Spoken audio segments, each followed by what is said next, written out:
Hey there mga my love Pisces! Thank you so much for always being here with me in the channel. Merry Christmas, Pisces! So yan, no?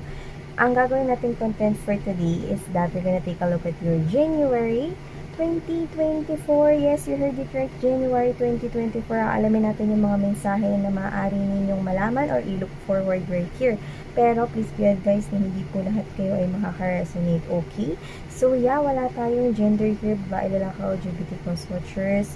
Okay? You can flip roles if you want, and also this is timeless. So, kamusta naman ang inyong pag-celebrate ng Christmas, mga babes, no? Yung pagsalubong ninyo ng Christmas. So, don't forget, okay, the real meaning of Christmas right here, okay? Aside from, yung spirit ng pagbibigayan ng mga regalo, presents right here, no? Do not forget as well that this is, okay, the celebration of the birth of Jesus Christ. Wala tayong gender dito, mga babes. I do respect, okay, kung iba ang inyong religion. Yan. So, okay, let's see, no? I-shuffle natin lahat ito, no? And then, saka natin siya i-read, okay? Or ilatag right here. So, let's go ahead, Pisces. This is for you, guys. You can skip the shuffling if you want. Lalo na kung ayaw nyo ako marinig na dumaldal. May ganon. Sige nga, mga babes, no? This is for Pisces. Spirits and angel guides, Archangel Michael, thank you so much. Messages for Pisces. What does Pisces needs to know for January 2024? Can you please show us? January 2024 na, no? Mga New Year's resolution ninyo, Pisces. Ready na ba kayo, guys? Excited na ba kayo na gawin na talagang realidad yung mga New Year's resolutions ninyo? Okay. Let's see. Yung iba nag-ano sa planner, no? Nakita tayo ng ganyan. So, either kung sa inyo yung kinuha, no? Coffee Bean Tea Leaf, Starbucks, or Mercury Suki. Suki D-Book. Yan, no? Baala kayo dyan. Basta meron dito maaaring nag-avail sa inyo ng planner. Kung hindi, okay lang, mga babes, no? Sinabi kasi natin, kaya natin sinabi kasi nakuha natin. Yan. Daw? Nakuha kasi natin, or nakita kasi natin, kaya natin sinabi. Kasi baka maaaring sa inyo, no, na baka for you itong reading na ito. Pero kung hindi man kayo nag-avail ng planner, okay lang. Just take out the elements. Okay, nice. Ang energy nyo, okay. Salong-salo. Tell me more for me, Pisces here, please. Pisces, January 2024, please.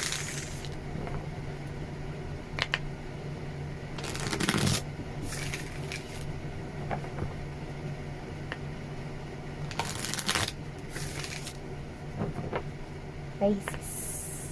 Thank you so much for the angel, guys, for being present here in this reading. This is for my Pisces people.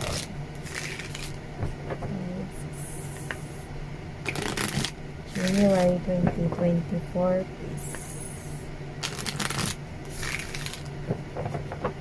Okay, good. Let's go ahead and check out ano bang mga mensahe dito for you, guys.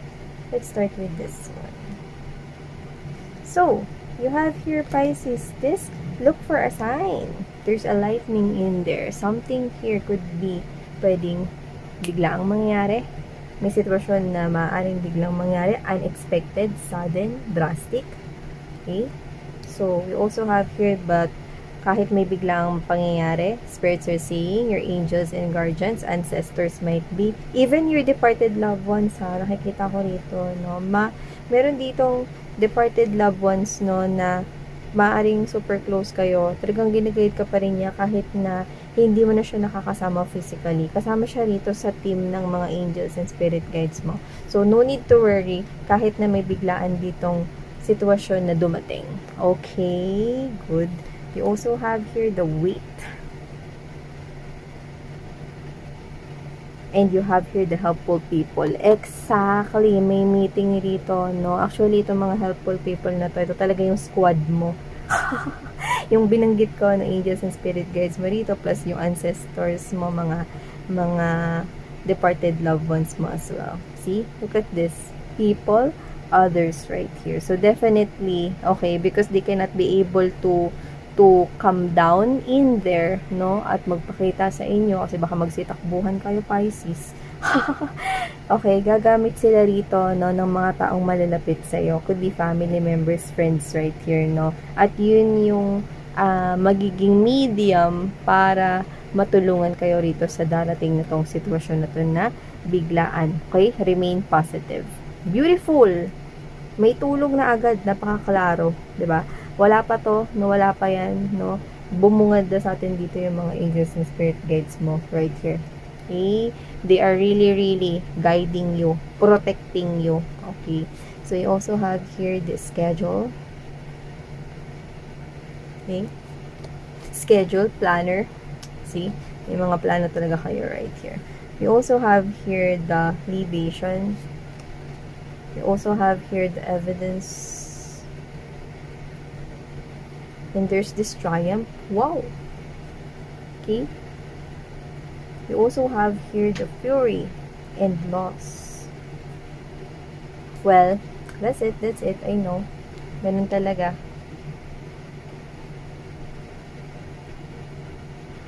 I'm seeing you winning. Pero nakita rin ako rito, no, ng energy here, no, ng jealousy. Magtatagumpay ka pero syempre meron na ritong madidismaya, no, or may inggit sa'yo. Pwedeng kakompetensya mo siya, no, kasi nakita ko dito ng competition, no. Either nakikipagkompetensya ka or hindi, may mauungusan ka rito, no. So, I'm seeing a corporate attire. Doesn't have to be na ikaw ay working in a company, pero pwede. Okay, nakikita ko rito na sa'yo ibibigay yon. Okay, yung project niya. I'm sorry, urong ko lang to. Ngayon ko lang nakita na nagre-reflect. Okay. Okay. Okay, good. So, yeah, going back right here. Commercial. Okay, dito nakikita ko, no, na sa'yo mapupunta yung project na yun. Project yon, or sa'yo mapupunta rito yung simpatsya ng mga tao, yung mga ganun. Or ikaw yung may pinakamataas na votes, no, or count votes dito. Okay, mamaya explain ko sa inyo yan, no. You also have here the Key of Rings and the Villain. Exactly, this is what I'm talking about. Jealousy. Okay? In denial na jealousy. Inggit, envious, no? Parang siya yung pwedeng bumitiw dun sa linya ni John Lloyd Cruz, no? Ako? Jealous? I'm not jealous. Hindi pa ako naging jealous sa buhay ko. Yan. In denial. Pero nasasaktan siya rito. Defeated energy. Because kung ano man yan, I do pick up, may kinalaman yan sa trabaho, kaperahan, career, business. Okay, job yan. Okay. Diba? Sabi ko sa inyo.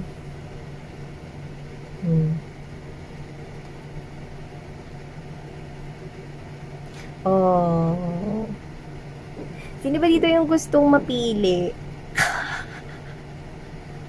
Oh, nakikita ko rito, no? Na kung ikaw to na may tinitingnan ka rito pero attractive siya at pwedeng may mga options siya around him or her, well, guess what? No need to worry nga talaga because ikaw ang mapipili niya. Yan. So, kung ikaw ay masugid niya rito na manliligaw, no? Walang ibang nasa isip niya, no? Sa'yo niya ibibigay yung katangi-tanging roses na ito, no? So, whatever the case may be, ikaw magwawagiin, no? Ikaw ang mga babes, no?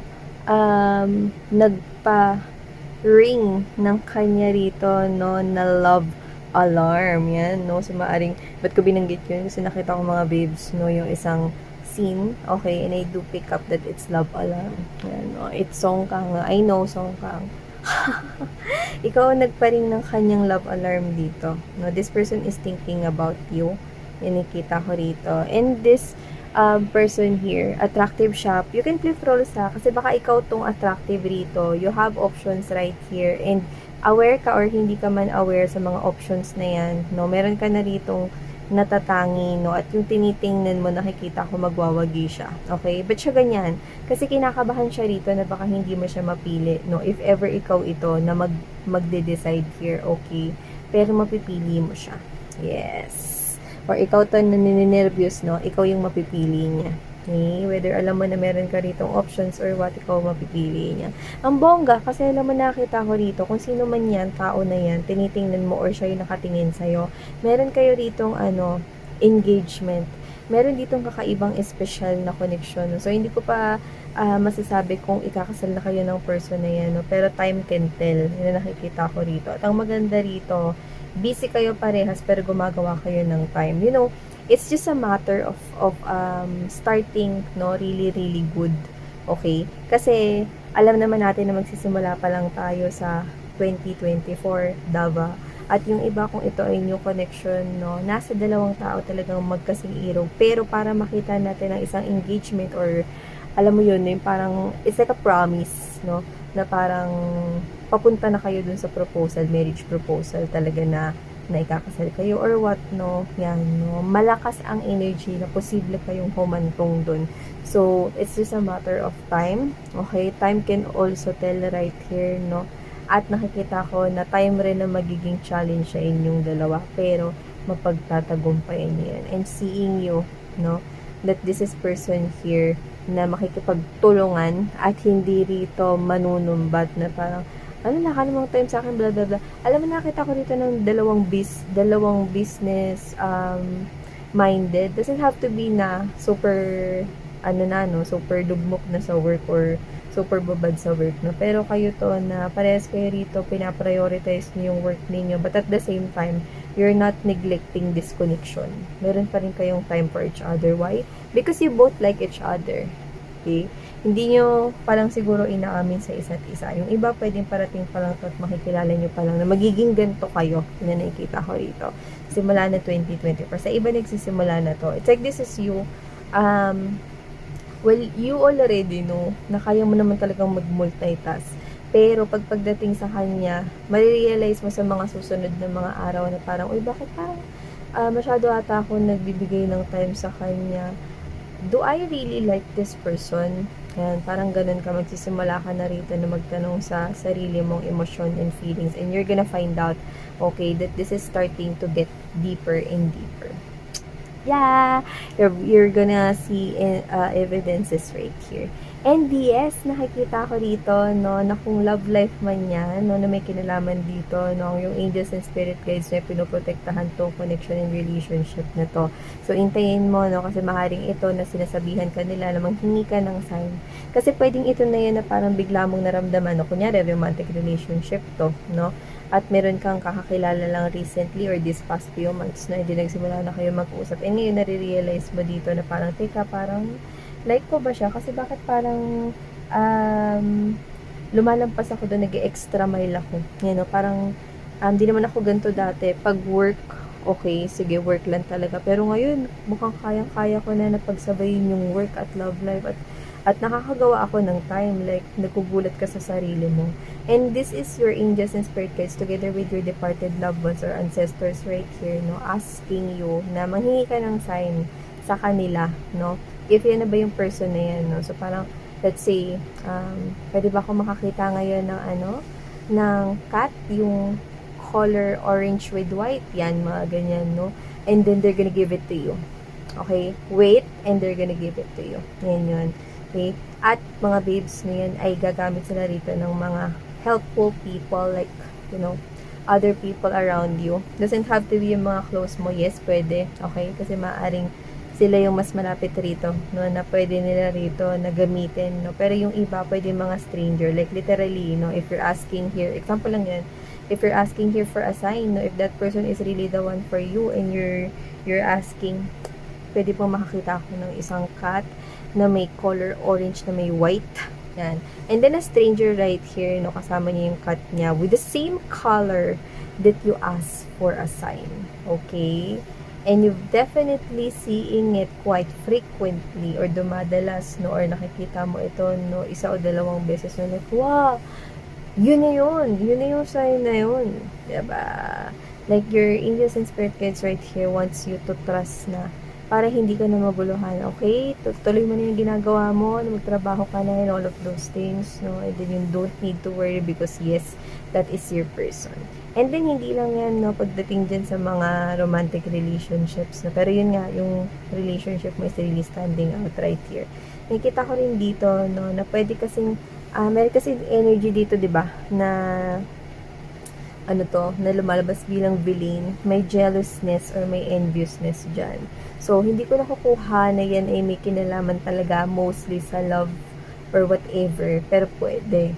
Pero nakikita ko rito, no, meron ditong inggit sa'yo, may kinalaman sa trabaho, or dahil nagle-level up dito, yung parang napapansin ka na kasi nanonotice ka na, it doesn't have to be na promotion agad, pero napapansin ka na ng management, no? Kumbaga parang siya to na natatabunan mo, or what's that word, nasasapawan mo kind of thing.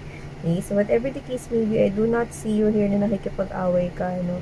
Alam mo, nakikita ka bilang madasalin. So parang meron ka ritong, alam mo yun, yung bracelet na parang rosary, or may cross kang bracelet, or meron kang necklace na cross, no? Parang you are really in tune with your faith, no?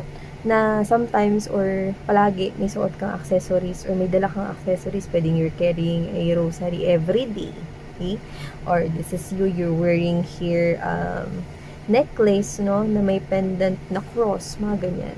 Or this is you, no, that you're really into your spirituality. Doesn't have to be na you're wearing that, pero yes, could be. Pero pwede rin na, alam mo yun, pag napadaan ka sa simbahan ninyo, no, pwedeng meron kayo na parang, kagaya namin sa Catholic, no, kapag nakasakay kami sa jeep or kahit na maglakad na kami, tapos natapat kami sa simbahan, no, we're doing the sign of the cross. Parang ganyan. Okay, so I don't know sa iba kung ano ginagawa ninyo, pero I'm seeing you right here that you're really in tune with your faith. Okay? I do not see you here creating some kind of a mess.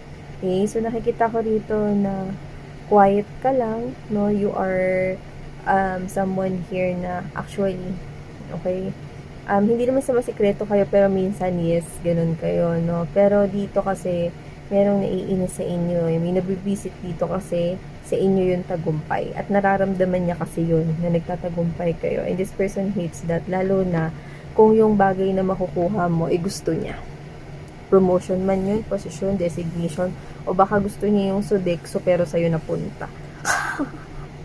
Sodexo, SM gift certificate, no? Or kung ano man yung voucher na yan, diba?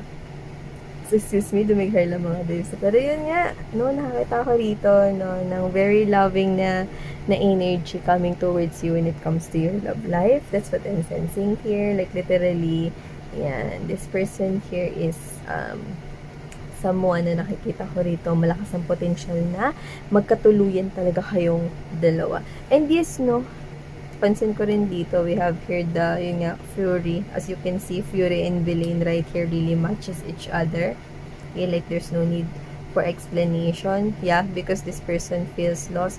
Doesn't have to be na loss of pet, hindi ko yun nakukuha kahit yun yung nakikita nyo dito sa image. No, it's not that.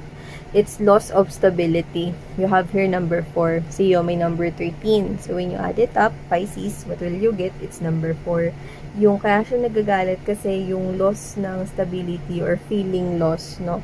Na parang siya siguro to na with this dog in here, parang ginawa niya dito, baka sumipsip na rin siya or parang gumawa na rin siya dito na parang deceptive moves or pambobola, no? Like, literally yung ganun, sip-sip, yung mga ganyan, parang uy, alam mo, boss, ang ganda mo to, di. Uy, boss, alam mo ba?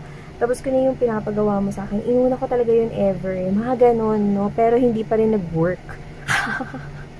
Kasi ikaw pa rin tong tagumpay, oh. You're wearing corporate attire right here. So, whatever it is, it's related to money. You're on the top of the mountain, no? At itong mga clouds, so nagiging, mga, na to, cirrus clouds na, no? Yan, cumulus cute clouds. So, ibig sabihin na nagkakaroon na dito ng clear blue sky for you guys, no? Yan, new beginning to. We have here number 19. Okay? So, yeah. Because this is you, you're very perseverance, you're just doing your own thing right here. See? For others of you, maaaring meron kayong bisyo na tinatanggal. Doesn't have to be na bisyo, or baka going to healthy lifestyle kayo, Pisces, like literally, pwedeng binabawasan niyo yung paninigarilyo, okay? You're doing some kind of positive changes here for yourself. Maybe you're changing here your lifestyle. Maybe this is you na dati 3 yung extra rice mo pinakamababa, ngayon 2 na lang, diba? So ganun, you're having this kind of discipline. Medyo challenging for you, pero makikita mo yung effect. Yung iba pwede nagda-diet, no? Makakita kayo rito ng improvement, okay? Mga babes, no? Hindi ako rito medical expert. Pero, kung magda-diet kayo, no, please make sure na yung advice na makukuha mo is dun sa legit. Pwedeng mga nutritionist or kung ano ma-related dyan sa diet na yan. Doctor talaga. Okay? Kasi mahirap na mag-diet kayo. Iba kasi hindi na kumakain, no? Which is, there's something wrong. Hindi naman ibig sabihin nun na, fasting kayo, no? And then, this is yun na, baka yung pagda-diet is pwedeng mag-connect pa sa ibang illness or baka, okay? Mas manghina yung body. Okay? Which is, hindi talaga yun yung right way ng pag-diet. Okay? So, just an advice ko yun. Okay? And also, what I'm picking up right here is, guys, there is someone here, no, na ito ha, hindi ito para sa lahat, pero babanggitin ko pa rin. If you are in a relationship here with someone na hindi naman kayo nag-away or okay naman kayo, like literally, pero you feel na parang may nagbago sa kanya ditong pag-uugali, like recently lang ha. This is very baka dalawa lang makaresonate dito sa sasabihin ko or konti lang talaga kayo, no? Nakikita ko na may sasabihin siya sa inyo. At yun yung gusto niyang lumabas dito sa connection ninyong dalawa. So, hindi ko alam kung kain-relationship mo ba yan or pwede ba rin naman na friendship yan. Like, literally, sasabihin niya sa'yo na ayaw na kasi kita maging kaibigan. Yan, kung friend yan. Or parang siya to na, alam mo, wala ayoko na pagpatuloy itong relationship na to. Ganon. Okay, like literally. And hindi ko sinasabing if ikaw to na your intuition is telling you, no, na parang may mali, pero wala namang pag-aaway dito or whatever, no, prepare yourself kasi may nakikita akong ganung sasabihin niya here, okay? But that is not for all, okay? That's very specific thing, okay? Like literally, okay? So yeah, if that happens, mga babes, no need to worry, okay? Kasi you need to let go of that person in order for the right one to come into your life. Okay? Kasi hindi talaga siya yung right one. If ikaw yun na kinakausap ko, you need to let it go. Yan, no? Like sa Frozen. No? Mga babes. Okay? So, yeah. Thank you so much, Pisces. Itong nakukuha natin for your January 2024 reading. So, thank you so much. Sana ngayon love and light. Merry Christmas, Pisces! Annyeong!